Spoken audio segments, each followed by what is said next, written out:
Welcome back, everyone, to Dynamic Character Productions. We're here to cover episodes 3 and 4 of our second long game, Survivor, Monte, Carlo, and I got some great guests with me today. Two family members of one of our co-hosts, Ian Moorhead. One you recognize from 2 seasons, our first mini and our first long game, long runner. It's Austin Moorhead. Austin, how you doing? I'm good, Alex. Love that sprinkled in. I feel like I should be like on an all-star team or something with that intro, man. I love it. Happy to be here, man. I'm glad to start talking some Survivor. Still, I will say there are times where I do still get PTSD from this game. And I think back like, oh Lord, this is happening again. I love it. Bring it on.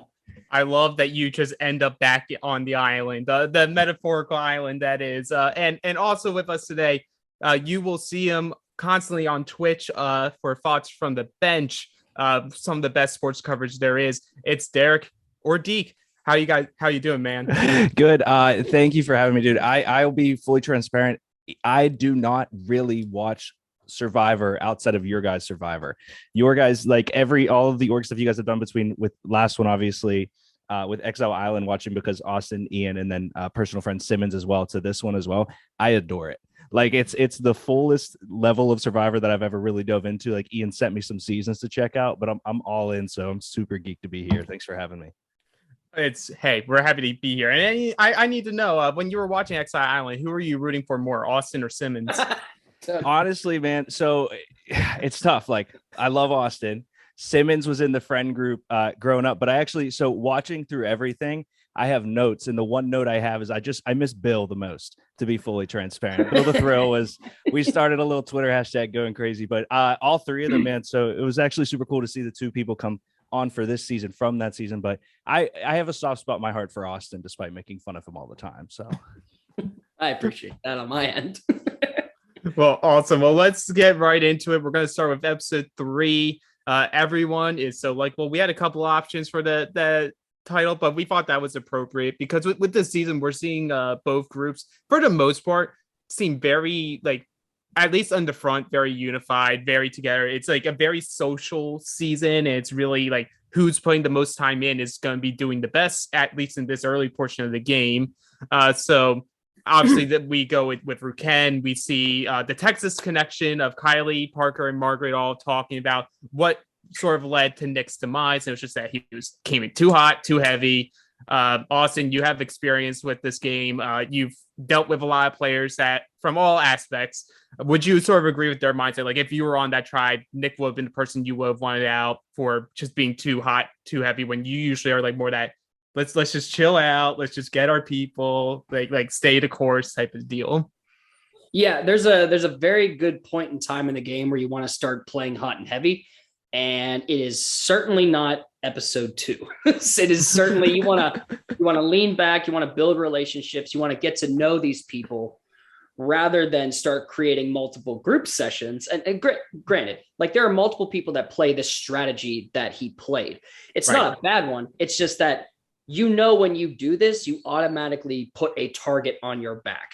And I would rather play the chameleon role of blending in with everybody, understanding roles, knowing where they're at, and then striking when I need to strike. It's a way too hot and heavy to start. So yeah, I would necessarily agree with the group on this one. Yeah, it definitely, I feel the same way there. And but what you always have to think about is when you have these like pairs and you have a big personality like Nick get taken out, you hear Kiley saying, and I thought it was a very astute point from her, it's like, I was focusing more on the person who's staying. I need to see how they're gauging it, how they're reacting to it. And it's sort of almost as if like you're an audience member at that point. So like there you have that perspective, like you're watching everything happen. You're seeing people's reactions like live at that point. And you're sort of just like, how is Will going to figure this out? How's Will going to get past the, I feel like a jackass because I was the only one left out of the vote. Now my back's against the wall. Like, there's ways to go about it, and we all have the sports background here. It's like you just got knocked off, or you struck out looking. Now you have to get back up to the plate.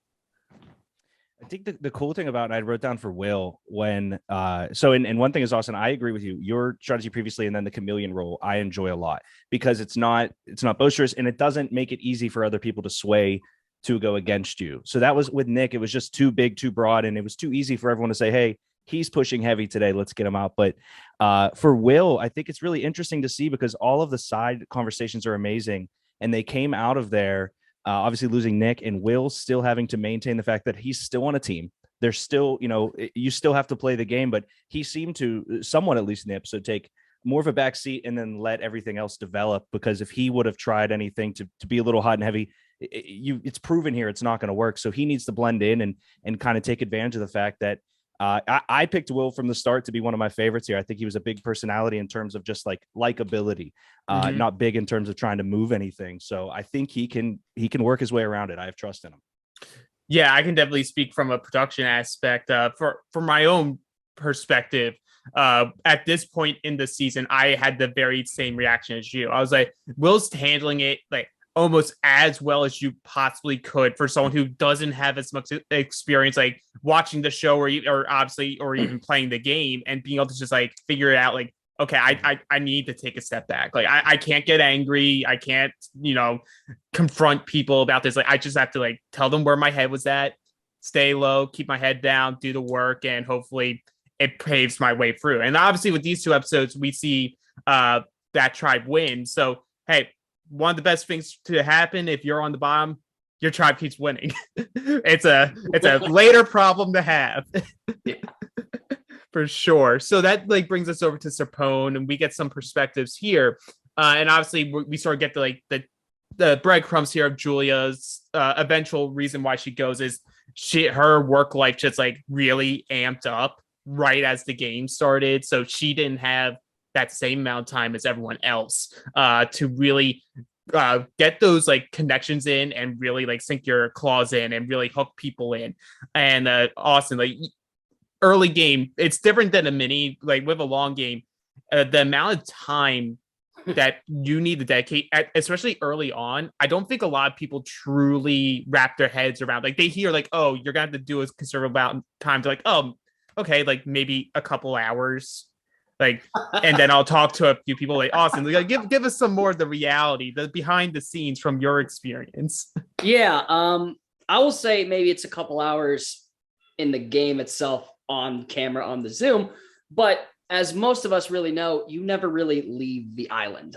There is multiple opportunities and I wouldn't say at one point I was on the computer for at least like 8 hours, just because there are multiple people coming in with offers, different strategies and everything. You don't have an opportunity to really leave. Like there is a huge time crunch between this and where a mini is 10 hours, 12 hours a day. Right. You could sit down and there's no real like big strategy to it because you're in there for one setting. This is multiple days. This is how many single days, and you will lose yourself a little bit for this if you do not get on track with it right away. I'm not saying that I, lost myself a little bit of this game, a little paranoia setting in now and then at work, but you got to stay with it, man. And the amount of time that people tell you is certainly a lot different than the amount of time you actually spend in the game. Yeah, and like I know Ian and Morgan, like they really tried to emphasize that everyone who applied for this season, like, here's the time people tell you, like, realize it's more than that. It's what you make of it. You could just only show up for the challenges. You're not going to last long, but like you have to figure out was it work to you, and there is prize money at the end. Like there's something that you're winning by dedicating that time. So it's not like you're putting all that time in for nothing. But it's different than Survivor, where if you're on Survivor, you're on that island. That's all you have to worry about. Like here, you have to worry about the game. You have to worry about your relationships with everyone else. But then you also have to worry about your job, your family, your IRL friends. Like you have a second life now by entering this game. And so, I always give everyone who plays these their credit when it's due. Like no matter how they do in the game, like it's a lot of work. Even the people who don't put a lot of work in, it's still a ton that they're putting into this game. And it's absolutely wild. You guys are all insane people is how I look at it. Because especially after Exile Island, like Austin and I would have conversations about what he was doing at Touch on the Bench and stuff. I'd be like, hey, like I need this covered or this. And I'm like, man, you're just playing Survivor, right? And then I watched it and I was like, oh my God. I was like, the fact that he could do anything during that amount of time is amazing. Yeah, absolutely. Like I played like a long game myself in the past. You really like I had the fortune of being able to work from home during the majority of that time I was playing that game. So I was able to equally dedicate time to work and also time to the game. And I was able to like collaborate with everyone, be like, hey, these are my work hours.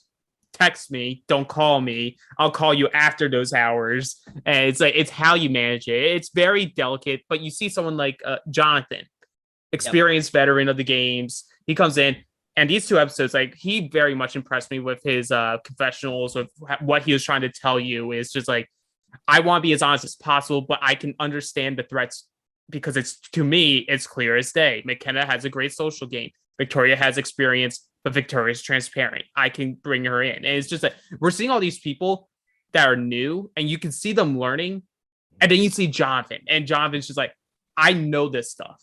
I'm gonna come in. I am the shark. They don't see me. I am the shark right now. It's such a fascinating mindset. Hearing him talk through the entire tribe, honestly.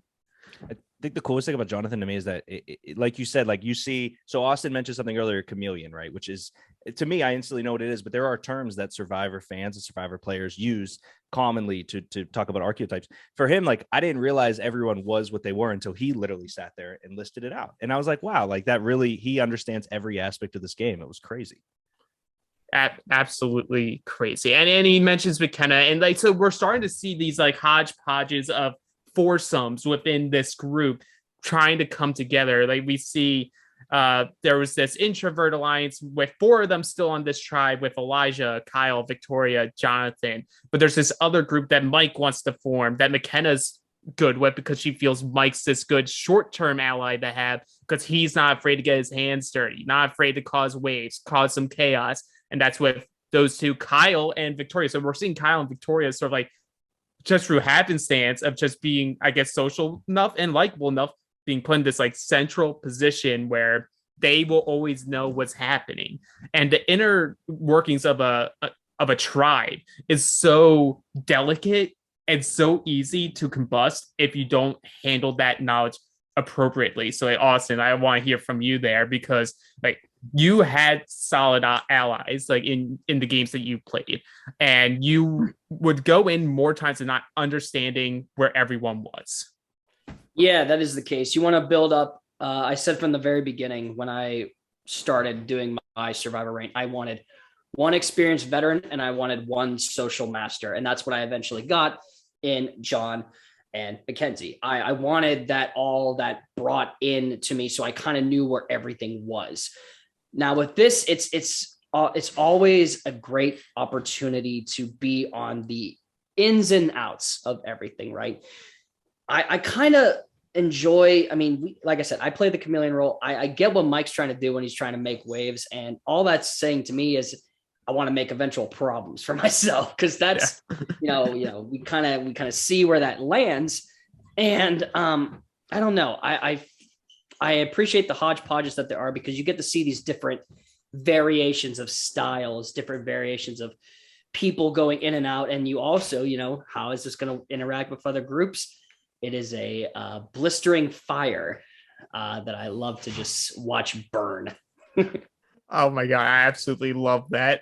I love that. But that all leads us to this immunity challenge, and it's a 3-stage challenge. I love a good stage challenge where it really can showcase strengths of those, but can really show the weaknesses as well. So it's very important to understand what you're good at and choosing what you're good at and being firm and like, I'm not going to do these other things because I don't want to give a reason to be sent home. So we have these 3 stages. The first stage is 3 people will use a straw to transfer water from like a bucket, a other bigger cup, a bowl, whatever you want to put the water into 4 solo cups. There was a mark within all the cups to how high you need to get them. After you do that, 2 people will stack 5 cups with a playing card in between each cup.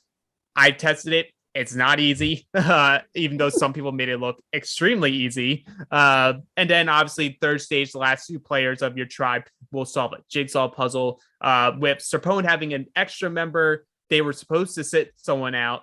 but they sort of were forced into it because of Julia's schedule. She was not able to come in, and who knows what happens if she's able to be there and like they could sit Mike out or put Mike on a different part, like because ultimately we see Mike like just collapse doing that, get in his head. It's the Leaning Tower of Pisa for like 30 minutes. I watched that live. It was a trip. Just seeing how it just all went wrong, and like bless Micah for doing everything he could to try to explain, because it's so hard to explain in the heat of the moment and you're not in person trying to explain. You're talking through a screen to another screen to someone who's not looking at you because he's too focused on what he's trying to do. I had no envy for Mike and the position he found himself in. Worst part was that Micah kept saying to help him, like, move it forward, move it back. But because of the perspective of the camera, he was doing the opposite sometimes. Yeah. So it's so difficult to go through like that. But that was the only thing that I saw kind of Mike slip up on any of the episodes so far, was that challenge. But yeah, if they're able to actually have everyone in there, it could be different. Yeah, absolutely. Because like they always say the puzzle is like the difference maker, it's the equalizer, because normally they're longer puzzles. There's something that shouldn't be something that's just so easy to complete. So it's anyone's game. If you come in a couple minutes late, but you get some pieces right away, like you could be right in it. It's just how people's brains work. But Serpone was just too far behind. Like, bless McKenna and her editing. Like it was what Andrew says in his confessional. Like they were 90% done with their puzzle by the time Victoria and Jonathan even get the chance to start it. Which all also leads to they had the choice of they play a game for an advantage or a disadvantage. And it's a season of high risks. You know, it's gambling, it's poker, it's Monte Carlo.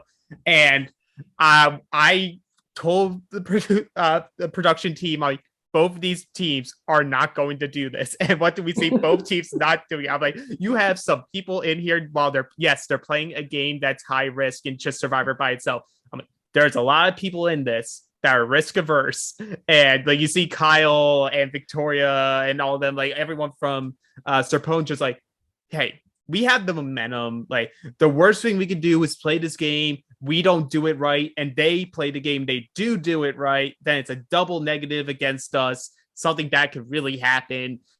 So we never see the game. We never see the chance. I want to know from both of you, like, if you're in the situation, would you have taken the risk? Like, would you have done like, hey, why not? Like, it's the game. Let's get a full experience. Or would you have been like them, where it's like, our best shot is just take it as is? Deke, you want to take this first? No, I want you to go. Okay. All right.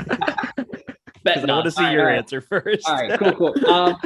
I guess it would honestly depend on, number one, what tribe I'm on, right? If I'm not on Serpone, I think it's funny because when you're automatically the losing team, you want to kind of go for that advantage because you want to try to build it up. But as we see, there's only one individual that wants to play it.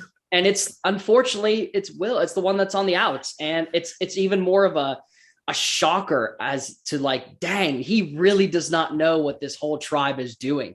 And it's a shame because I really wanted to see them kind of step up. But however, it is still very early in the game. So do you want to take these? There's a time and a place for making a proper bet. And you have to know the odds that are going against it. And for me, I understand Will's perspective of wanting to do this. Unfortunately, I would have sat with the rest of the group and maybe just would have taken a step back. But we prove right now that he, again, does not know what's going on. And if he's being told to play I want to know if he was told to play the advantage.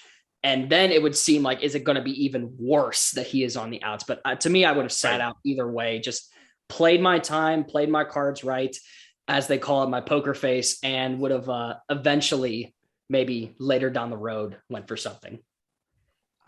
I would have done it no matter what team. I mean, and maybe that's why I don't play Survivor. But here's the thing is when Connor had his immunity and he told his whole team about it and he showed it, it's one of those things where you have to get to a certain place to make it even to an individual level. And I think the most interesting dynamic here is that people were building relationships before the teams were even formed.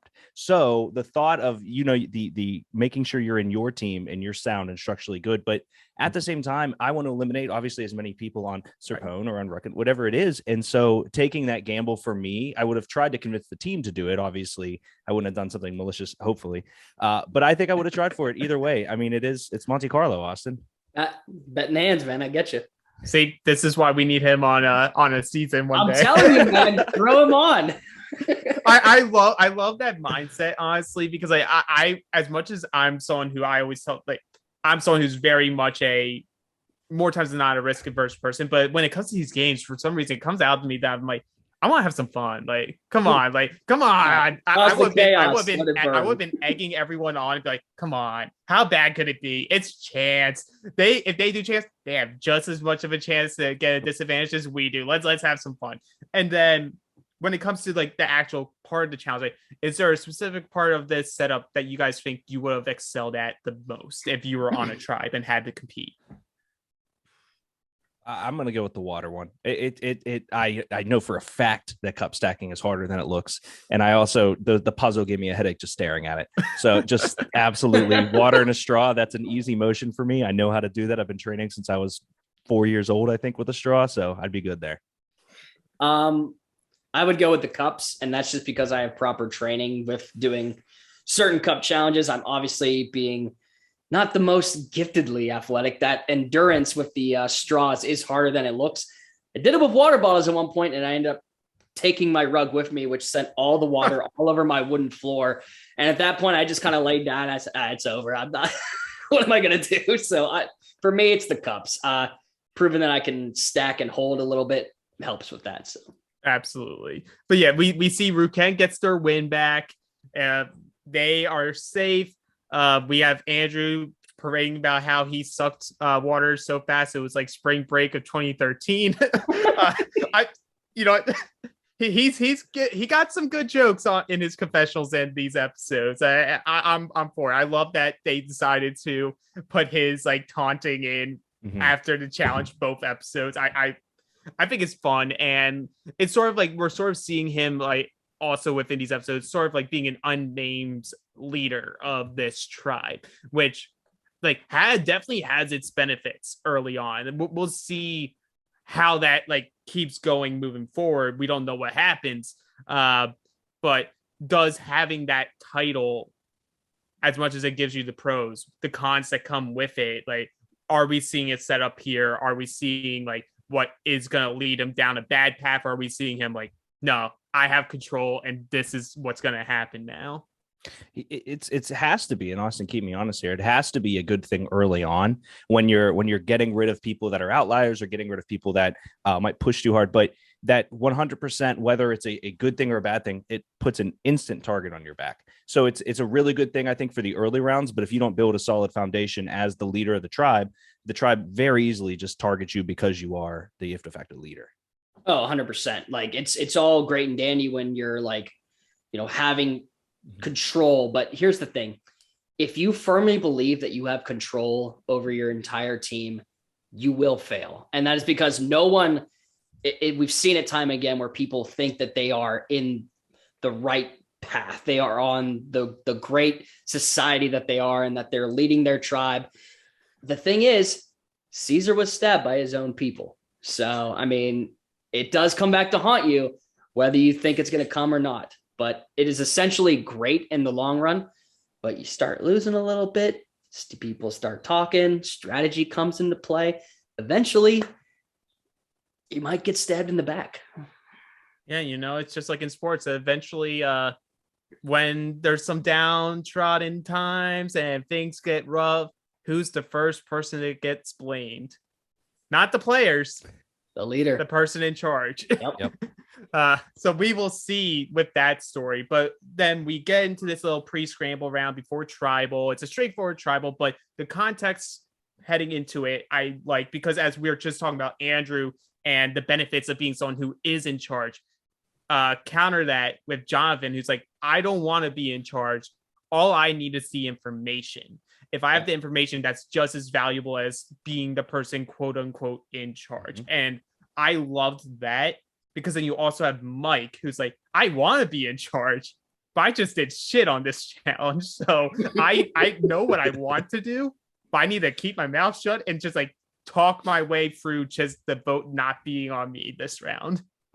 I think that Mike being vocal, and he's, I have his name a couple times in both episode 3, 4. So the second episode split, you can tell he's trying to figure out where he stands consistently as the leader within his own alliances, which is why it's so funny to have Jonathan. It's such a nice juxtaposition between actual power, which is what Jonathan has, which is that information, versus being the leader. So really, that's where you get the scales. Which one is more important? Is it important to be in the shadows running it because you could be blindsided as well, or do you want to be out in front moving everything? So it's really cool to have such opposite powers, but also they both so meaningful this season. Yeah, absolutely. Austin, did you have something to say there, Dad? No. I just appreciate what Jonathan's doing. I think that, by it, you guys know, like I say, I play the same style. I wanted to be in the shadows, learning everything, not necessarily sticking my neck out, because as soon as you do that, it puts immediate target on your back, which is what you get a little bit in this, going forward. I just think that primarily it's a lot easier to have the power in the shadows, knowing where everything is happening, than actually having the real power and then seeing if something goes wrong, like, oh, who was in charge? The real power person. So absolutely. And so we're going into the tribal, and the only thing of intrigue that we truly get heading into this is suddenly we're hearing from a couple people. We're hearing from Kyle. We're hearing from Mike. Like, Elijah needs to go. Elijah definitely has this advantage. We need to get him to play it. We need him to go. Like, we don't trust him.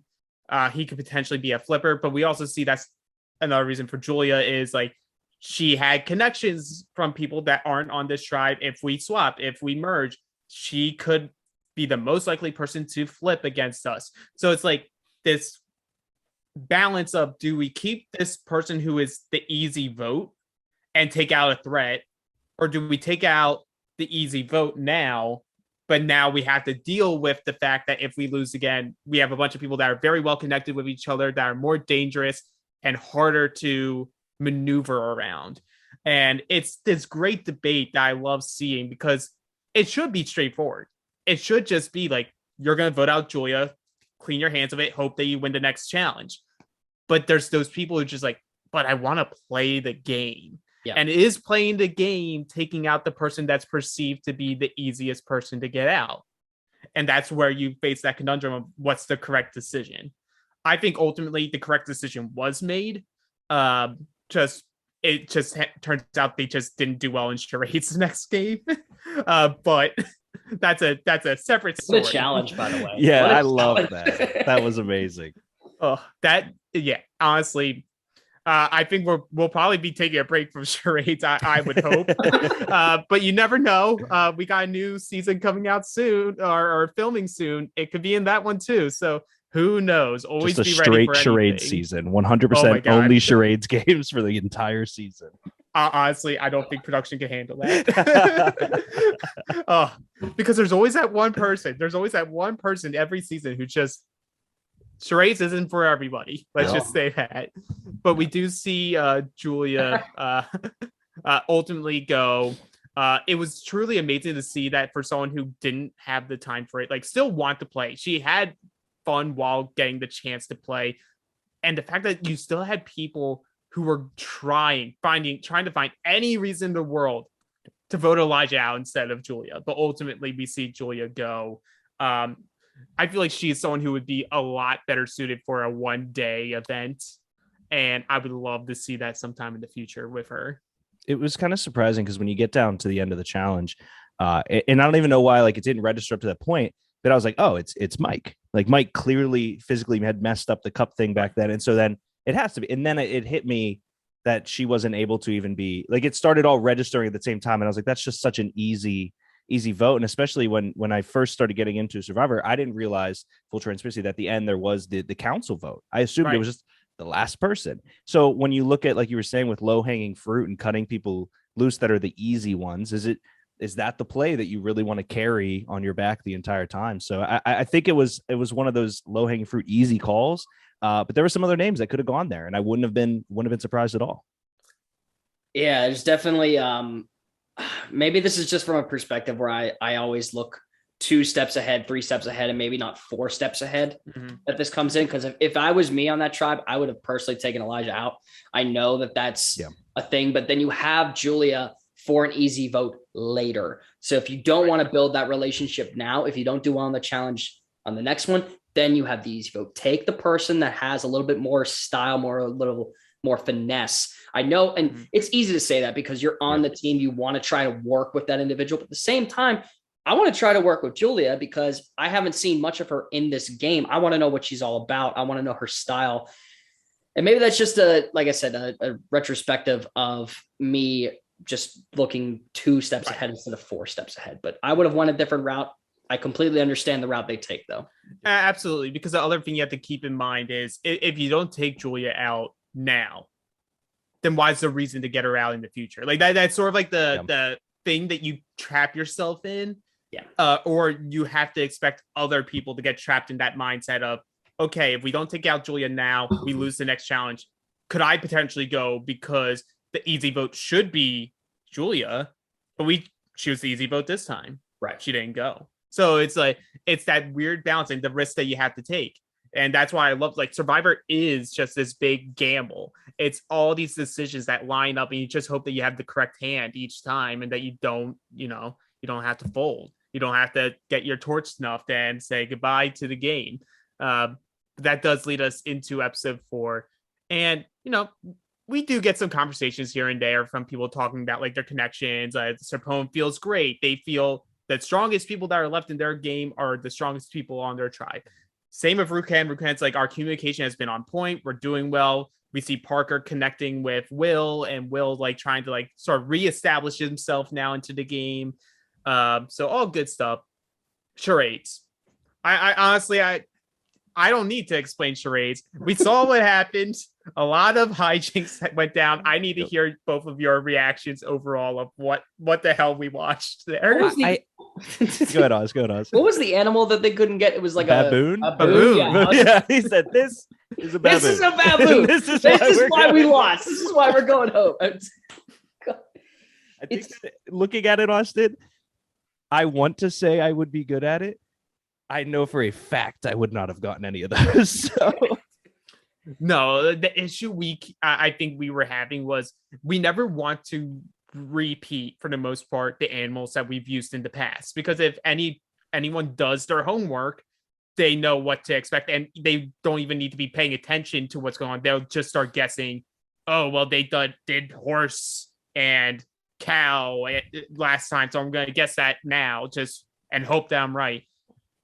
The issue we had here was we had to get a little more complicated. We had to get a little more specific with the animal. It wasn't a monkey. It was a baboon. It wasn't a horse. It was a seahorse. So it was forcing the players to think more on their toes and figure out how the hell am I going to try to explain this animal that's like impossible to actually imitate. And we see a lot of like strategies happen. And the winning strategy from Ruken is they were using their fingers to point out what letter in the alphabet the animal started with. And then from there, start acting out, doing the syllables, all those other stuff. I never even knew this meant syllables. Mm-hmm. That's how my knowledge of charades is not that steep. But we have some people that are very understanding of what was going on. And we had poor sweet Queen Victoria having to literally get the word spelled out to her in a form of sign language. I loved it. And that's the other side of it. So like all the games that have ever happened that I've seen you guys put off have all been wonderful and just enough of like, I think I could do that. And this is the one where it's like charades, it's just tough. And like you said, you got to get more specific because people could just start rattling off animals and you needed to get it to seahorse from horse. But man, shout out to the production team and shout out to everyone that had to do with anything with that, because watching it in the cut down version of the video, I was like, sheesh, man, like this poor group of people. So I loved it. Yeah, it provides a lot of, which I love in the game. I love throwing in a wrench of chaos to see like where exactly, you know, because you got to keep these players on their toes, man. That's the whole point. Like, from me, personal experience, every time I was put on my toes, I'm like, oh, sheesh, I got to get going here. Like, this is like, it provides you with, it gives you a better sense of the players and their outlook of where they can go, what they can do, and everything. And man, charades, I know that, you know, it's easy to say from like a theater perspective of how you're going to do that, but there are some people that just, it's like Deke said, just not cut out for it. And it ultimately ends up in a divide here. So. Yeah, absolutely. And we do eventually see her get baboon, and they then make a little bit of a run. But at that point, that they were already, like, the other tribe was already on their last one. Yeah. They get it. They win immunity. I love this challenge because, like, with these orgs, there's only so much you can do in terms of challenges, especially for a survivor-based challenge where you need to have something that's visual. And so a lot of times you're using cups, you're using water, you're using dice, like straws, pencils, playing cards. But here we are able to be like, let's see you in your environment. Just like, if you're just playing charades with your friends, how would you decide to be creative enough to figure this shit out? And some people are just better than others at that. And obviously, Andrew's not afraid to say that they're better than Serpo. I love it. I love it. Saying that the other tribe should be renamed the Rukant because they just can't win challenges and that they just suck. I love it. He's becoming a favorite of mine when it comes to his one-offs. Oh yeah, he's definitely that. Like, I always think of, there's always this person on a cast that's like the mustache twirling villain that's just like just off to the side snickering at everyone else's demise, and that's definitely Andrew. Yep. Oh, yeah. I love that. Yeah, and then we see Will again, like working his way from the bottom, keeping a level head though, so like he's doing the right stuff. Feeling a little nervous about like actually putting more work in than what he thinks because they're winning, so he's like, it would sort of feel weird now if I'm trying to build these connections from winning, because then they may have this reaction of, oh, well, why does he care right now? We won, like, worry about it later.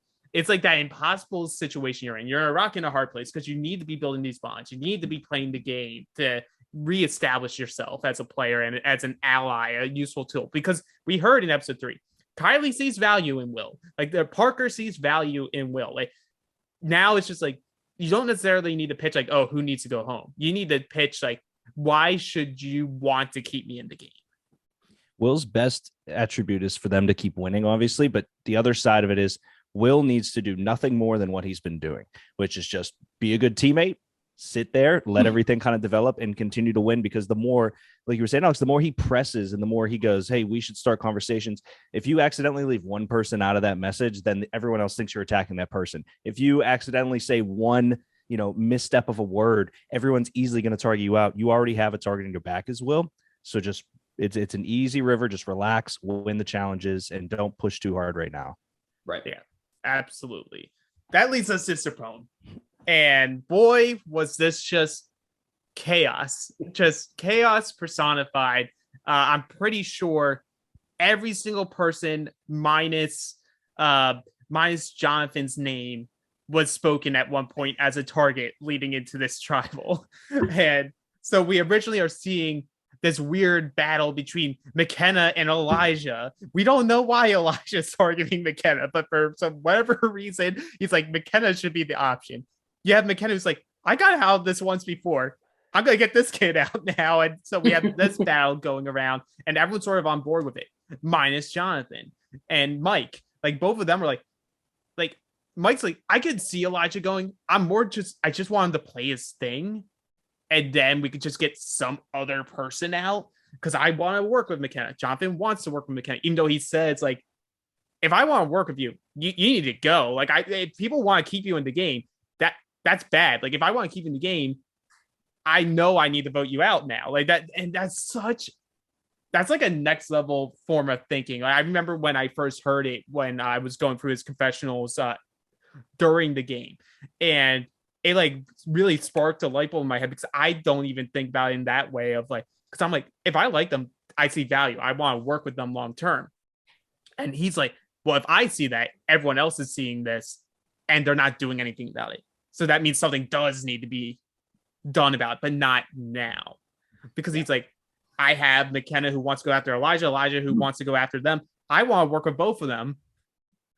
Why should I take one of them out? Let's find who's the third. The title of the episode, who's the third? And now we have this interweave of like, is it going to be Victoria? Because Micah and Jonathan potentially want to take out Victoria, and Victoria's tied with Kyle. So Kyle's now a backup.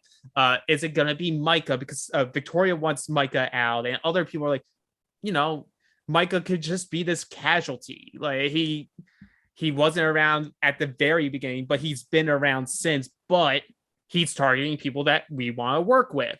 So is it going to be Micah? But you don't hear that much during the episode. You hear a little bit, but you really have it spread out. So we're going to tribal, and I'm like, it literally could be anyone. If you're the viewer, you're not going in knowing in this episode who's actually going to go. And I found that such great storytelling from McKenna, who bless her heart for all the editing she does.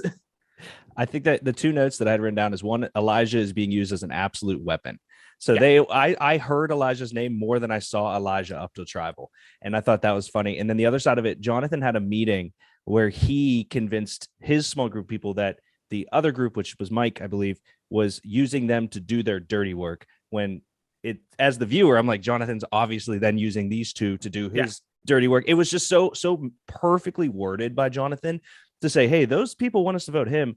They want us to vote him because we're just doing their dirty work. Let's vote the third person. I just thought it was really, really well thought out. And every word he said in those meetings, because that's the other side of it is, obviously watching last season, Austin, with you on it, like you had so many conversations and you didn't change your personality, but with the chameleon, you would change how you address someone's name in different meetings. Yes. Every word he said there was so purposeful. I loved it. Yeah, that's the great part about this is that, you have which I believe Elijah, I would think would be maybe targeting McKenna because of social aspect. And that's where I kind of went with it, where McKenna is the strong social player, where Elijah has this advantage. He has this like style of play. So it's brilliant because it reminded me so much of last season when I played we have these two that are going at it. We want Elijah to play the advantage. So let's not target either of them. Let's find a third person that's completely out of the blue that can eventually lead us down a greater path later in the game. And I think the strategy was bold, brash, and I loved it because you put these two people. Listen, I've been on that style. I've been like, hey, you're going home. I'm like, oh man, like, oh, here we go again. Like I know that I wasn't like the one that was being targeted. So I was thinking, who were they targeting in a place, which made me feel in a safer place. And you got to think Elijah and McKenna. Yes, their names are coming up now. They will eventually probably come up later, but it is a strong point that they were not targeted now because they can now move into their own, we keep bringing this up, but chameleon roles to be put into place where they can kind of rearrange how the game would work maybe later on. I think the strategy was amazing by Jonathan. Oh yeah, absolutely. It's like this very fun because we also mentioned, or you mentioned like how you have to be thinking these 2 steps ahead, 3 steps ahead, 4 steps ahead. Like you're playing chess with the rest of your castaways, and it was just very fun seeing a bunch of people who all sort of wanted the same thing, but they were all going about it in this weird, like not even weird, but just like in this delicate, like it's like almost like Game of Thrones, like you're having the meeting before a war, and you're just like, I love we that. both know we have a knife under the table and could easily kill the other person, but we're not going to do that yet.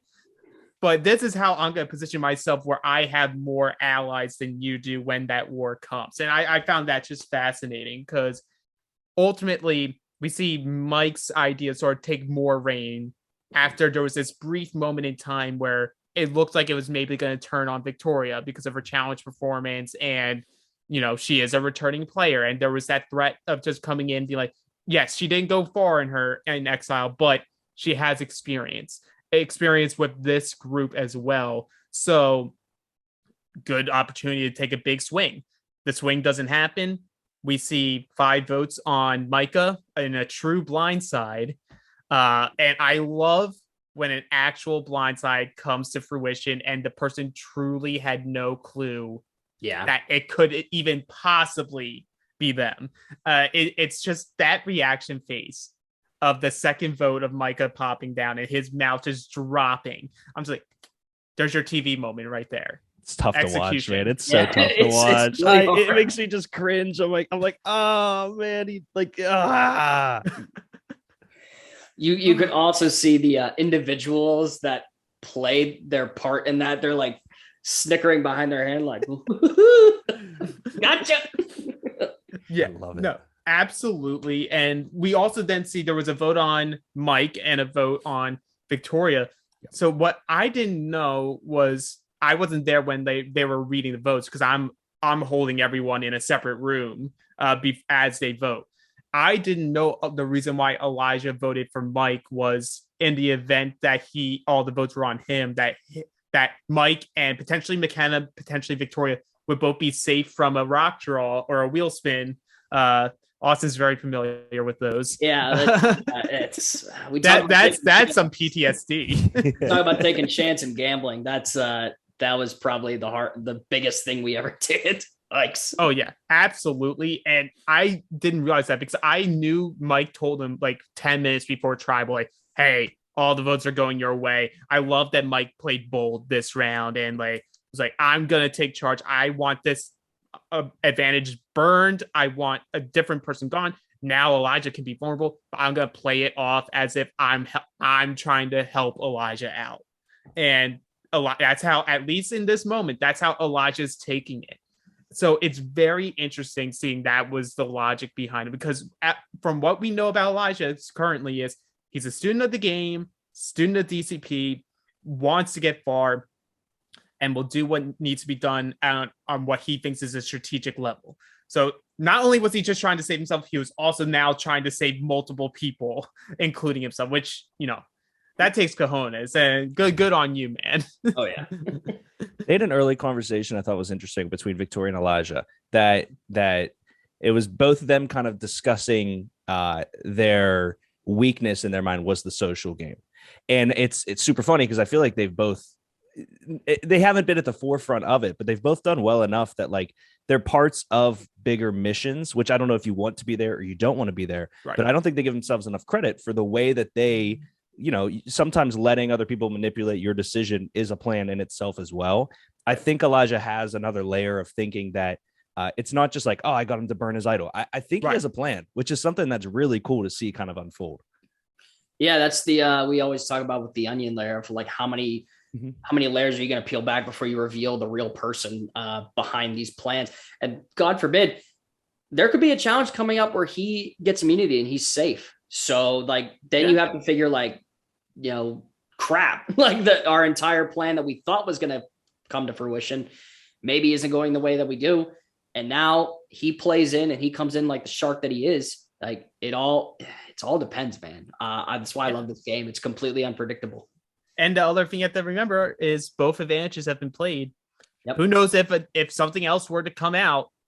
I always put my money on whoever's found one before has the clear advantage to find the next one, because they already are in that mindset of understanding how to decode something, how to do what needed to be done to find the first one. I can figure out the second one. So it's like that type of like head start that the other people don't have. But that does wrap up these two episodes, which now leads us to our next segment. And that's the MVPs of episodes 3 and 4 of week 2 of Monte Carlo. And I will reveal the audience did vote last week for the week for episode 1 and 2. And the audience MVP was Andrew, which was deserving for those two episodes. So I am thrilled to give Andrew his second point for the first week. But we're here on the second week. We have new eyes, new information. Austin, who is your MVP for these two episodes? Like I hate to say it, like I think the MVP has to be Jonathan. I think the way that he's playing this game right now, he's lurking in the shadows. He's not putting his name into fruition, but he's coordinating plans around his own style. And I think that we always talk about, like, if you feel safe, you're not. But I think that he's honestly in the most comfortable position right now. And I think his talk style, I think the way that he's working people, I think it's all coming to fruition. I love the kid. I love to see what he can do. Awesome. Great pick. Deke, you got to see 2 episodes. Oh, it's so tough because they're all like in their own way. Everyone is doing, other than obviously, sorry, the people voted out. They're all doing really well in their own right. It's kind of interesting. So I think that there's a clear-cut answer that I should go with, but this might be a little weird, but because I'm biased from last time, I'm going to go Connor for this one specific reason.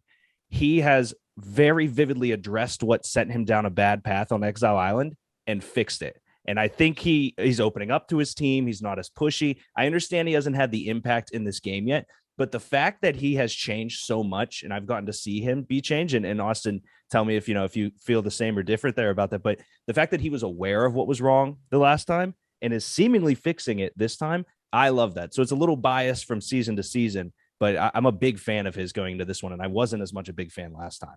No, I completely agree with you. From the perspective of playing with him, he was essentially in that Nick role where he was always 7 steps trying to like figure out all these things, but the paranoia was setting in. He wasn't knowing what was going on, and it was sporadic.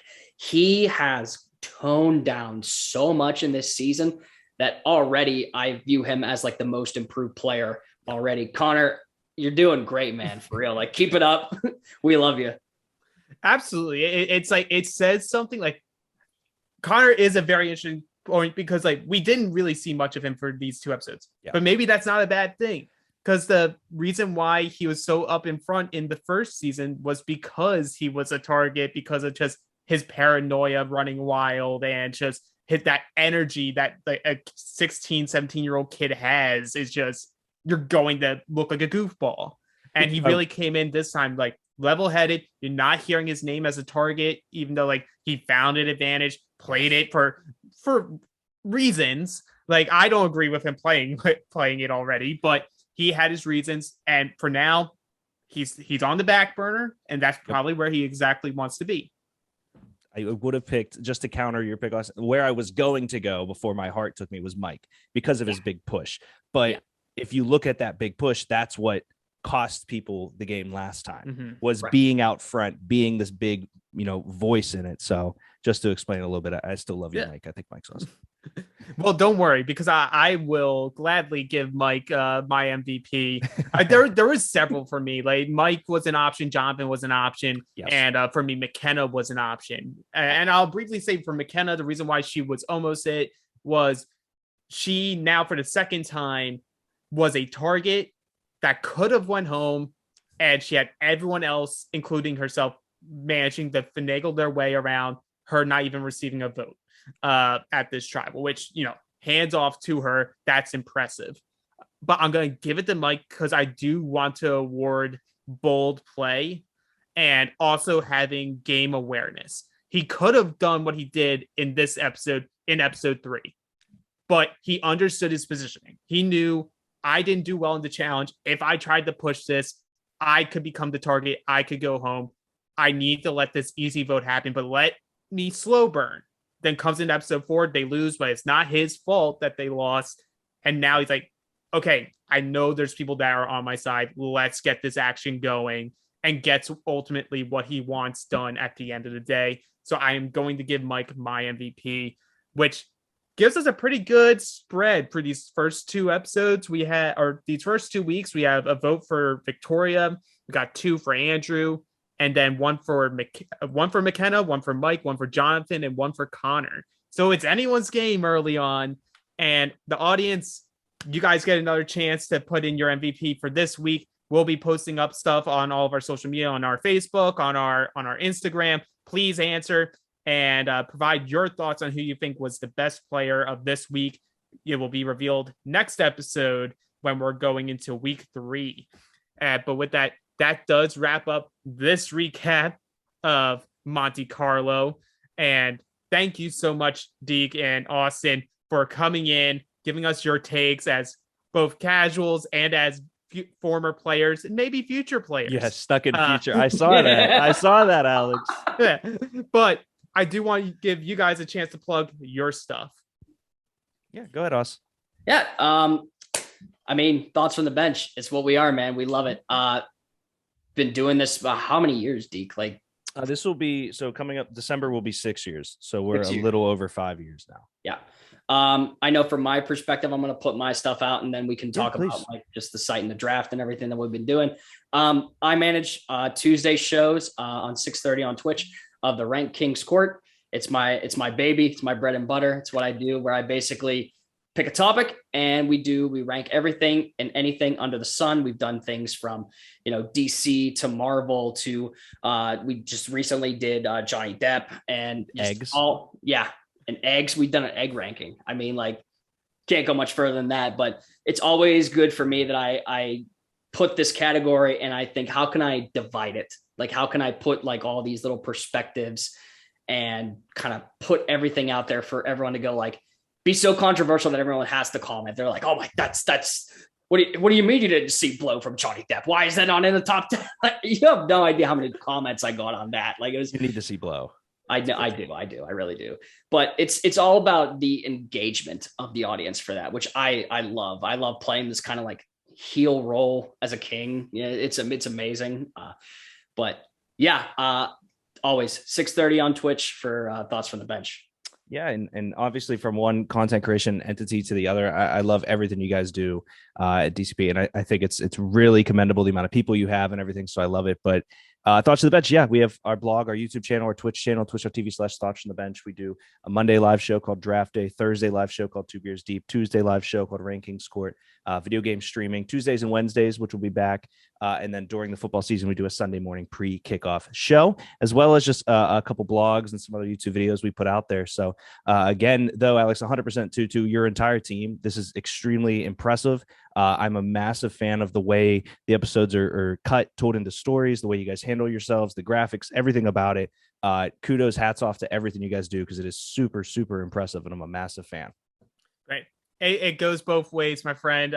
Thank you so much for the kind words. And obviously, I love supporting what you guys do. I watched your draft analysis on this past Friday. Oh boy, you saw us cry. Loved it all. Put my own comments in throughout the night. It was a very fun time. It's a great group. If you are fans of sports or ranking stuff or anything in between, these people are the place to go. Please support their stuff. Thoughts from the Bench on Twitch, YouTube, their blog, all of it. And support us. Come join our Facebook page, Dynamic Character Productions. Join our social media, which will be shown at the end of this video. We have an Instagram, we got a Twitter, we got a TikTok. We're posting out some reels right now of former players that are giving us and you the reason why you should be applying for our next mini Trinity Falls. Apps are still open through May 6th. Please apply. We'll get you guys all interviewed, and we're going to put out another great product there. But with that, that's been Deke and Austin from Thoughts from the Bench, and I am your host, Alex. We will see you next time.